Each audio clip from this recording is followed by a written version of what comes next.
Stories are powerful. They shape cultures, drive movements, and define how we understand the world around us.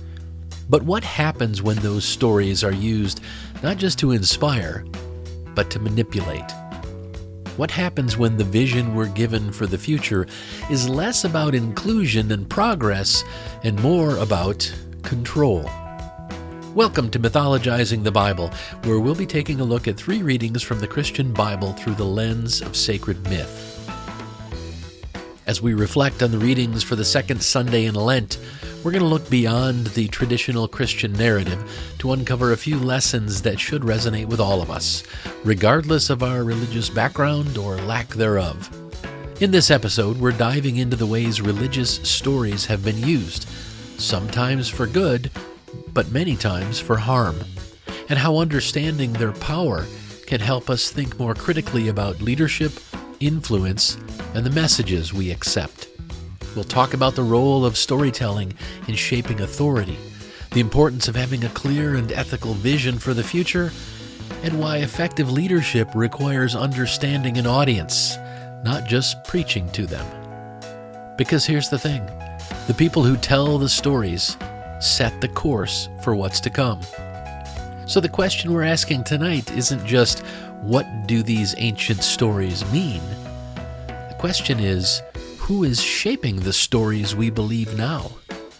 And more importantly, how do we make sure we're following the right ones?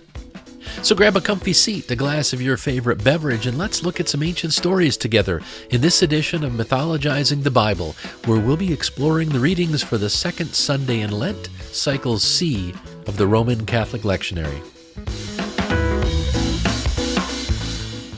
In this series, we're exploring readings from the Bible through the lens of sacred myth, looking for interpretations and lessons that don't demand a belief in the supernatural. What that means, from a practical standpoint, is that we will assume that these stories and writings are fiction, written by pre-scientific people who are just trying to make sense of the universe. Now, you might agree with the lessons I find, but I encourage you to look for something that rings true to you. Part of the beauty of understanding these writings as sacred myths is that we're free to interpret them for ourselves. We're free to learn the lessons that we need right now. So with that, let's dive in. As I said, tonight we'll be looking at the readings for the second Sunday in Lent, Cycle C. Our first reading is from the book of Genesis. It's chapter 15, verses 5 through 12, and 17 through 18. Our second reading is from the letter to the Philippians. It's chapter 3, verse 20, through chapter 4, verse 1. And our gospel reading is from Luke. It's chapter 9, verse 28b through verse 36. Now, we'll start by going through all 3 of the readings, then we'll look for the messages and the main lesson in each one. Finally, we'll bring everything together, look at what it means for us today, and talk about where we go from here. So with that, let's begin. Our first reading is from the book of Genesis. The Lord God took Abram outside and said, "Look up at the sky and count the stars, if indeed you can count them." Then he said to him, "So shall your offspring be." Abram believed the Lord, and he credited it to him as righteousness. He also said to him, "I am the Lord who brought you out of Ur and the Chaldeans to give you this land to take possession of it." But Abram said, "Sovereign Lord, how can I know that I will gain possession of it?" So the Lord said to him, "Bring me a heifer, a goat, and a ram, each 3 years old, along with a dove and a young pigeon." Abram brought all these to him, cut them in 2, and arranged the halves opposite each other. The birds, however, he did not cut in half. Then birds of prey came down on the carcasses, but Abram drove them away. As the sun was setting, Abram fell into a deep sleep, and a thick and dreadful darkness came over him. When the sun had set and darkness had fallen, a smoking firepot with a blazing torch appeared and passed between the pieces. On that day the Lord made a covenant with Abram and said, "To your descendants I give this land, from the Wadi of Egypt to the great river, the Euphrates." Our second reading is from the letter to the Philippians. Join together in following my example, brothers and sisters, and just as you have us as a model, keep your eyes on those who live as we do. For as I have often told you before, and now tell you again, even with tears, many live as enemies of the cross of Christ. Their destiny is destruction. Their God is their stomach, and their glory is in their shame. Their mind is set on earthly things, but our citizenship is in heaven, and we eagerly await a Savior from there, the Lord Jesus Christ, who, by the power that enables him to bring everything under his control, will transform our lowly bodies so that they will be like his glorious body. Therefore, my brothers and sisters, you whom I love and long for, my joy and crown, stand firm in the Lord in this way, dear friends. And our gospel reading is from Luke. Jesus took Peter, John, and James with him and went up onto a mountain to pray.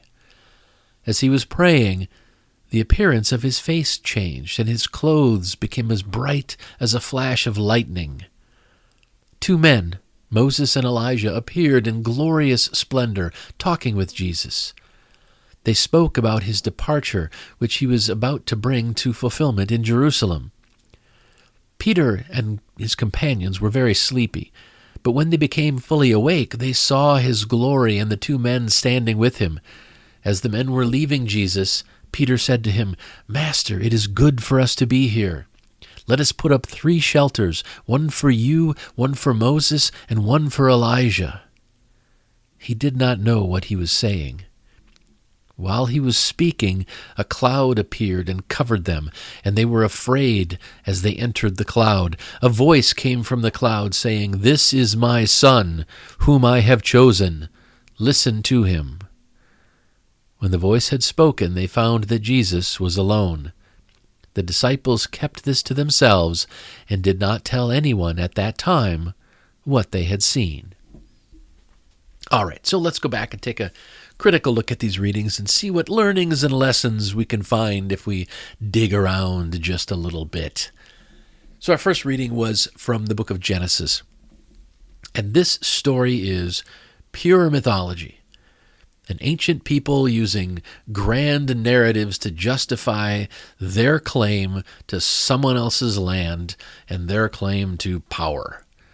The imagery is dramatic. Abram looks at the stars, God makes an extravagant promise, and suddenly there's a blood-soaked ritual that's meant to seal the deal. At its core, this is a story about divine favoritism. A supernatural being promising one group of people that they will conquer others. But let's strip away the supernatural and focus on something I think is much more relevant. The power of stories to shape beliefs, to drive actions, and to justify authority. People don't need reality or evidence when they have a compelling story that makes them feel chosen. That was true for the Hebrew people, and it's still true for people today. Many Christians today dismiss the gruesome rituals of the Old Testament by claiming that their faith is about Jesus, as if their God evolved into a nicer, friendlier version over time.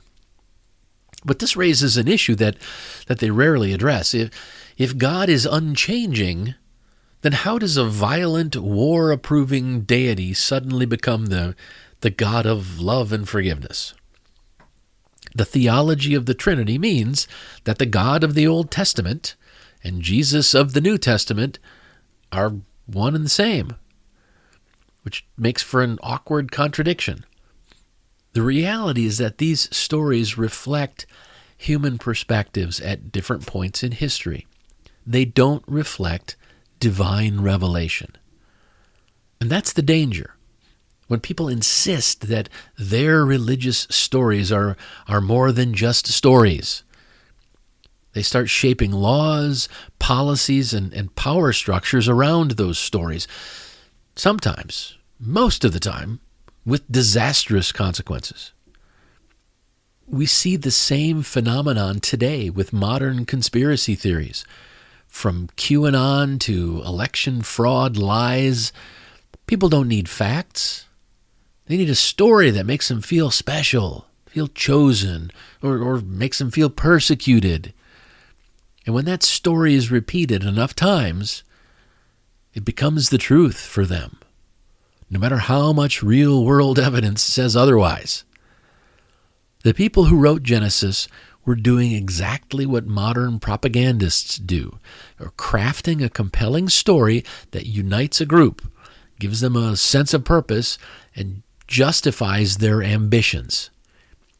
And when people believe in a story deeply enough, they will act on it, no matter how much harm it causes. So the main lesson I got from our first reading is that stories can be used for good or evil. Stories shape history. They influence decisions and determine who holds power. That's why we have to ask, what stories are we telling? And are they being used to uplift or to oppress? Religious and political leaders have always relied on grand narratives to justify power. And if we aren't careful, we can be manipulated by them too. The ability to question, analyze, and challenge stories is what protects us from having blind faith in dangerous ideas. Because it's been a fact throughout history that stories can be used for good or evil. Our second reading was from the letter to the Philippians. And the context is that Paul was writing from prison. But instead of despairing, he's using his situation to reinforce his role as a leader. He tells the people of Philippi to follow his example and warns them against those who might try to lead them astray. It's a classic leadership strategy. Establish yourself as the trustworthy guide while trying to discredit your opposition. And while Paul's framing is explicitly religious, the core idea is universally relevant. Who we choose to follow and what we set our sights on shapes our future. If we don't choose our role models wisely, or if we don't have a clear vision of where we want to go, we end up wandering aimlessly. Or worse, we end up being led astray by people who don't actually have our best interests at heart.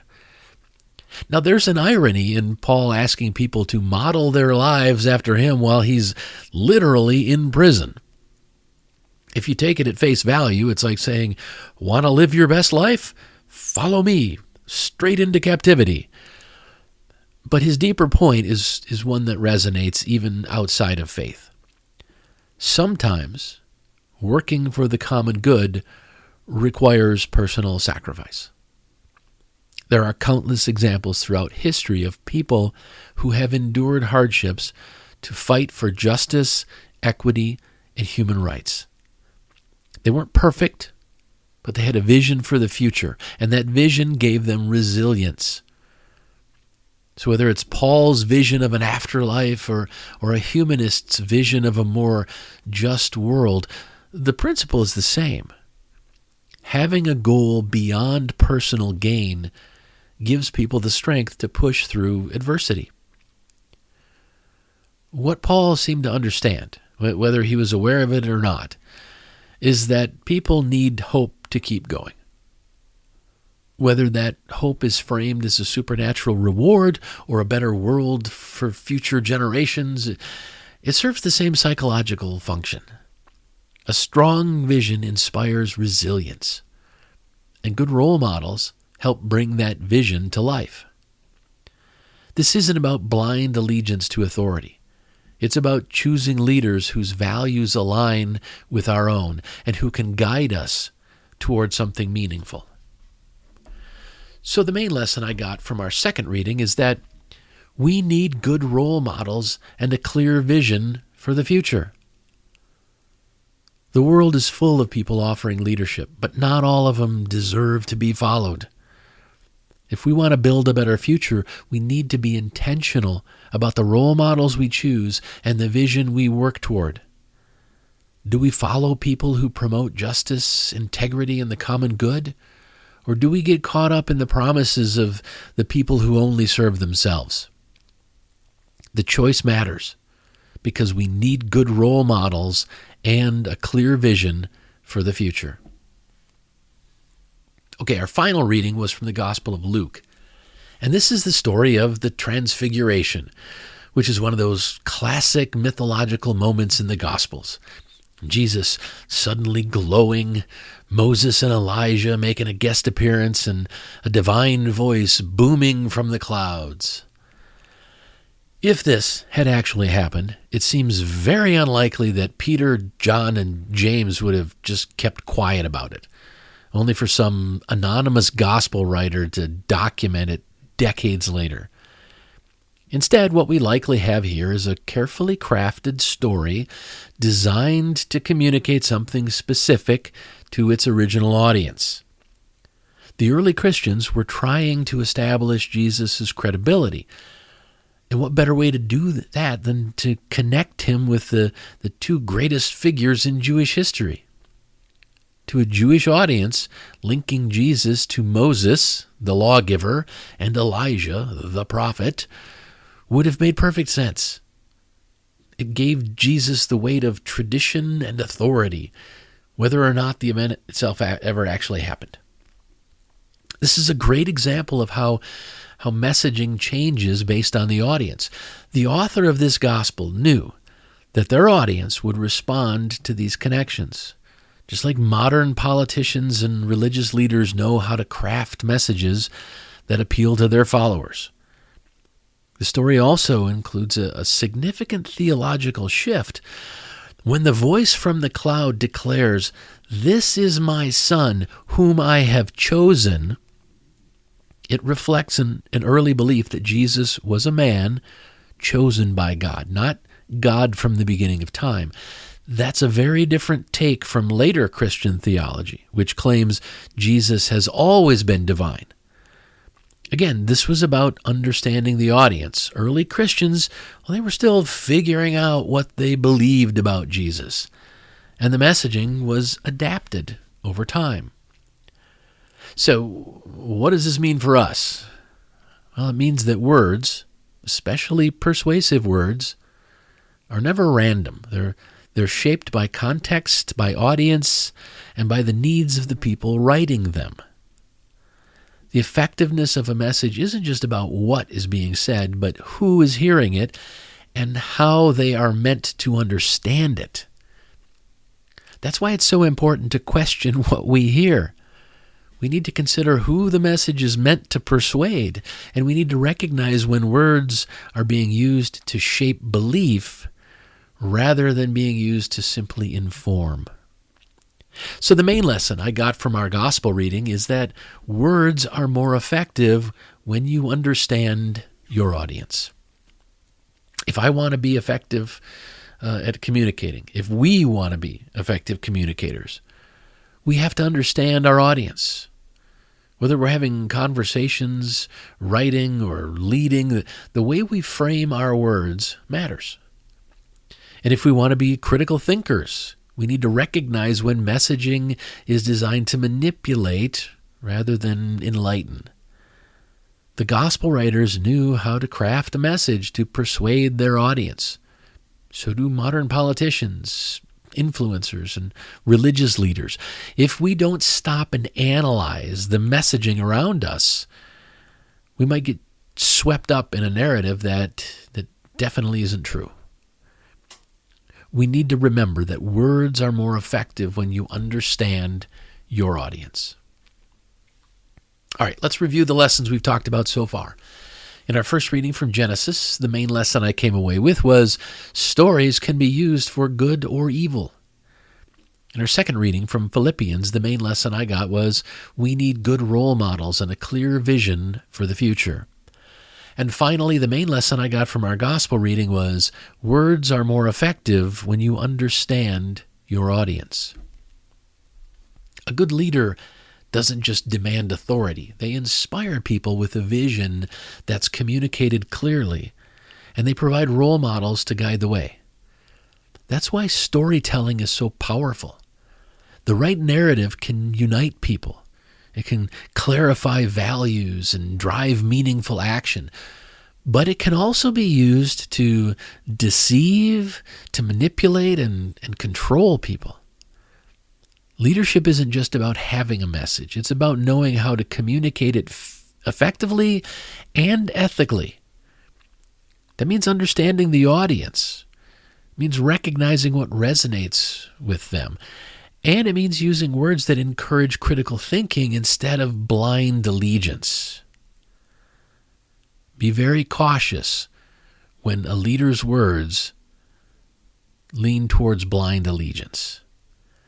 When we combine a strong vision, solid role models, and communication that speaks to both the mind and the heart, we create the kind of leadership that actually makes a difference. Because effective leadership requires effective communication.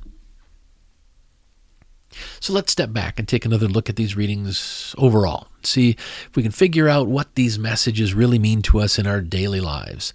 To do this, I'll try to answer two questions. So what and now what? Okay, so what? Why should we care about any of this?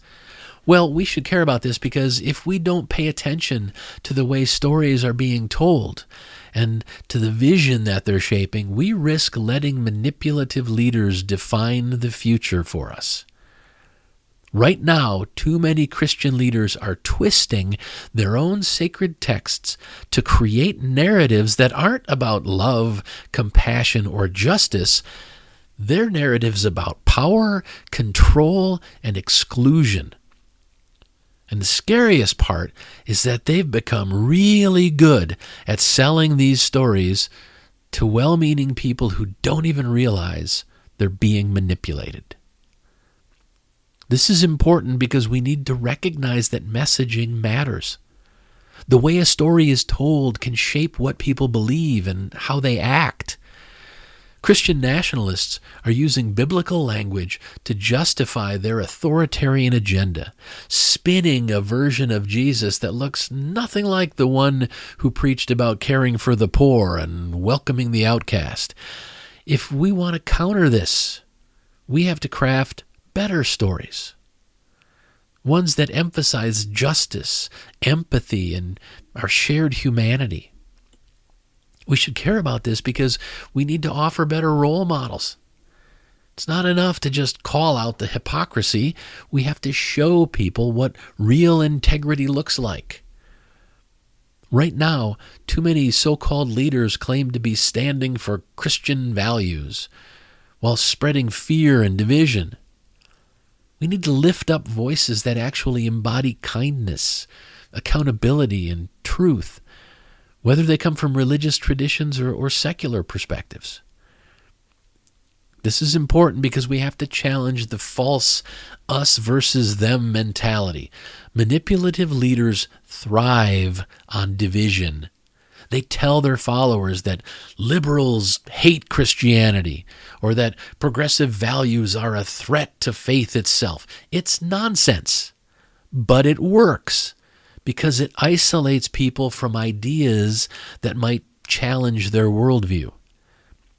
Instead of just arguing back, we need to show them a different way, offering messages that resonate with their values but steer them toward inclusion and fairness instead of fear and control.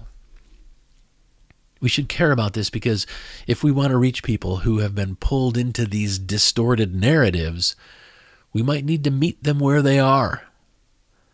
That means learning how to speak their language, including using biblical stories properly to highlight the messages of love, justice, and equality that exist within their own tradition. It's not about pandering.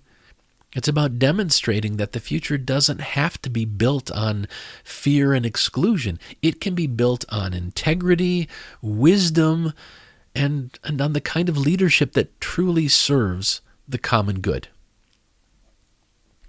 And the last question I try to answer is, now what? What are we supposed to do? Well, one of the biggest challenges we face when trying to counter manipulative narratives is figuring out how to communicate in a way that actually reaches people. It's easy to get frustrated when we see others falling for misinformation or blindly following leaders who promote fear and exclusion. But if we want to make real change, we need to step back and ask ourselves, are we offering something better?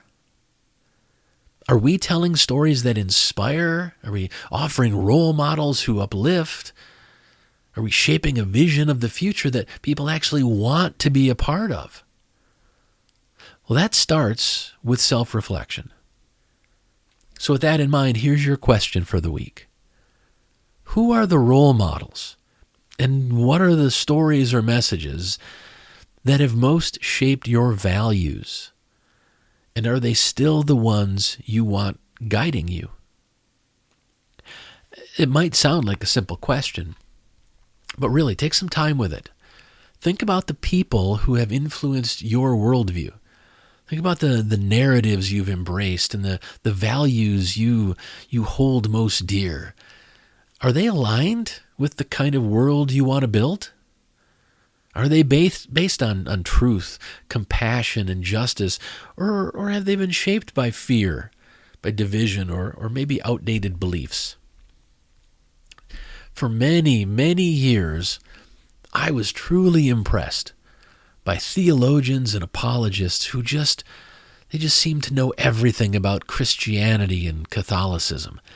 They knew the scriptures very well, but also the catechism and all sorts of papal encyclicals and the key writings of all sorts of other famous theologians. It was amazing. It was like they had an answer for every question, a rebuttal for every argument, and I really wanted to be like them.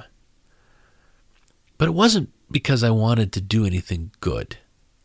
It wasn't because I wanted to help people or evangelize for Jesus or anything like that. It was because I wanted to be intellectually superior. I wanted to be able to confidently debate and win every argument. It was arrogance, plain and simple. The story I'd been told is that Catholics were right and everyone else, all the other Christians, were wrong. Every other religion was wrong. Actually, that's not quite true. The story was that certain Catholics were right because they knew all the answers, and everyone else, even their fellow Catholics, were wrong. I think the reason I wanted to believe this story was because it provided a shortcut to being special. All I needed to do was study and memorize what they were spewing out, and I could quickly be one of those few people who had all the right religious answers. I guess I felt like I couldn't be the best of the best in any other area of my life, but I could do it here. During all the years that I spent as a believer, and especially all the years I spent in ministry, those were the most miserable. Neither the story I bought into nor the role models I chose were helping me become a better person. In fact, the opposite was true. It wasn't until I started listening to healthier stories and went back to follow truly good role models that I began feeling better about myself. It also allowed me to be more present for everyone around me. But to make that break, I did have to spend some time questioning myself and my motives. It would have been great if someone had offered me some excellent questions like the one we're looking at tonight. By answering this question honestly, you're not just reflecting on your own journey. You're also equipping yourself to be a better communicator, a better leader, and a real advocate for positive change. Because if we want to counter harmful narratives, we first need to make sure that we are grounded in a story that's worth telling. Well, before I wrap things up, I'd like to leave you with one more thought. Steve Jobs, the founder of Apple, once said, "The most powerful person in the world is the storyteller. The storyteller sets the vision, values, and agenda of an entire generation that is to come." Stories shape how we see the world. They define our heroes and villains, they shape our understanding of right and wrong, and they lay the foundation for what we believe is possible. Steve Jobs wasn't talking about fairy tales or fiction. He was talking about the power of narrative, the power to influence society, inspire movements, and even determine the course of history. That's exactly why we need to ask ourselves, who are the storytellers influencing us? And just as importantly, what stories are we telling ourselves and others?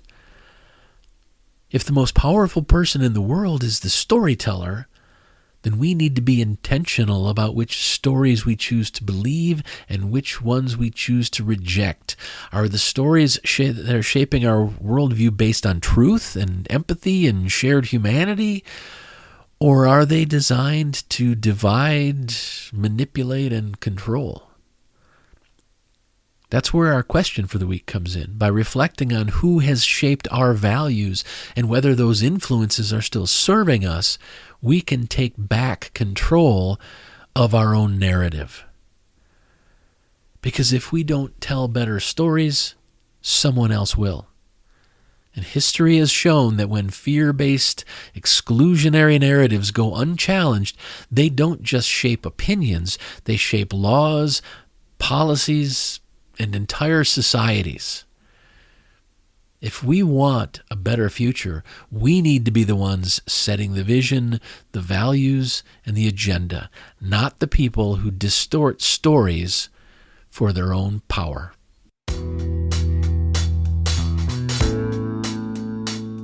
All right, we've come to the end of this episode. Thanks for joining me. I'll be back again next week. But in the meantime, I encourage you to engage with our question for the week. And pay attention to the important lessons you come across, wherever you find them.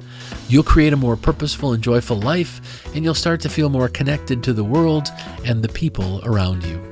I hope you enjoyed this episode of Mythologizing the Bible as we did a deeper dive into the readings for the second Sunday in Lent, Cycle C of the Roman Catholic Lectionary. Remember that if we don't tell better stories, someone else will.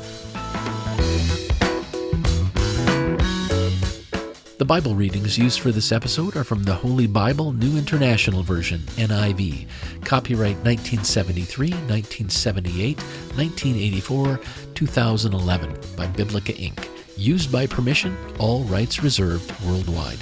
Thank you for listening. If you like this content, please consider telling a friend about it. The more people who hear the positive messages I'm sharing, the better. Mythologizing the Bible is a live-streamed series held most Thursdays at 9 p.m. Eastern Time on twitch.tv/thecodaproject. Every week, the audio of these Mythologizing the Bible presentations is released as a podcast. You can find both the podcast and the video versions of the presentations at thecodaproject.com. CODA stands for Creating Our Divine Alignment. When we learn to align our words and actions with our core values, that alignment feels absolutely exquisite. It feels divine. But it's a divine alignment that doesn't require belief in the supernatural. It's a divine alignment we have the ability to create for ourselves. To learn more, to subscribe to my mailing list, and to keep up on everything I'm doing with the Coda Project, please visit thecodaproject.com.